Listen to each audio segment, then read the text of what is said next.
Today I want to talk about anytime you receive a cease and desist letter or a social media message about your brand, or just really anytime someone reaches out to you saying that you are infringing on their trademark. This is something that I deal with all the time for clients and can be super alarming. Obviously, if you receive a very draconian cease and desist letter on a lawyer's letterhead that says you're in all kinds of trouble, it's concerning and it's alarming, and it's your brand too. So it's very difficult to determine what you're going to do next, because you don't want to change your name. You also don't want to go to court. You don't want to pay damages. So this video is intended to help sort of outline some of the strategies and kind of commonly how these situations go when you are on the receiving end of a trademark infringement claim or allegation. So the first thing I think is important to mention is that almost always those reach outs from people that say you're infringing, first and foremost, when they threaten going to court, it's actually very seldom that someone will take it that far. Now, bigger companies with big teams of lawyers and really deep pockets, they might. But for your normal smaller business or medium-sized business, trademark infringement lawsuit is expensive. I've heard estimates from between $100,000 up towards $1 million to fight it through completion. And obviously that's a hefty bill. It's many years, and that's just not something that most people are actually going to be in for when they send that cease and desist notice.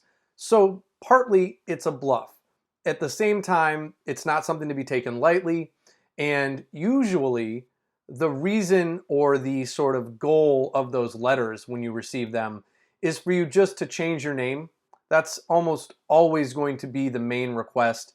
And if you're able to do that, even if you're able to just sort of differentiate your name a little bit, usually that's going to be enough to get these people off your back.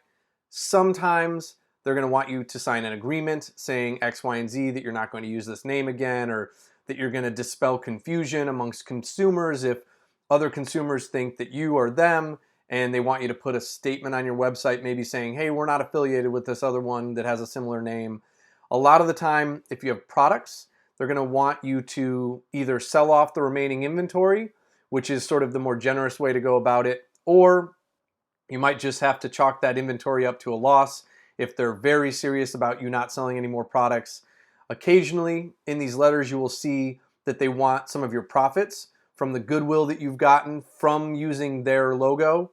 And I think it's worth mentioning again, this is usually the starting point for a conversation with whoever reached out to you. So don't read that letter and take it the end all be all of the conversation that you could have. Because a lot of the time, if you're going to be able to work with these folks, and if you're trying to show them that this wasn't malicious, and especially if you didn't even know about them in the first place and that you have a similar brand, those types of things can build some rapport, can have a conversation. Maybe there's something else that can be worked out. Maybe they're willing to license it to you for some nominal amount on an annual basis, and then you're able to keep your brand. You just have to pay them a small fee. Again, maybe they'll let you sell off your inventory. There's different things that can be worked out here, and it's really important to, even if they send a super aggressive letter, that it's not always best to take that super aggressive tact in response. Now, again, bigger companies, maybe a little bit of a different story, but typically amongst businesses, smaller, medium-sized businesses, especially small mom and pop shops of a few people, they just want to make sure that their customers and their consumers aren't going to the wrong place when they see your brand if it's similar to their brand. And so there's some things that can usually be worked out. Additionally, don't take that letter that they send you for face value. There is a lot of interpretation that goes into whether or not a trademark is infringing and whether or not it's confusingly similar to consumers, which is the whole threshold for trademark. And trust me, if you have a brand that's called Nike and Nike sends you a cease and desist, that's pretty easy to analyze, and they are a very big company that will sue your pants off. So make sure that you're kind of looking at these things through these lenses of practicality and also legal. And of course, if you have an attorney, have them look at that letter, have them look at the branding, whatever's supposed to be infringing.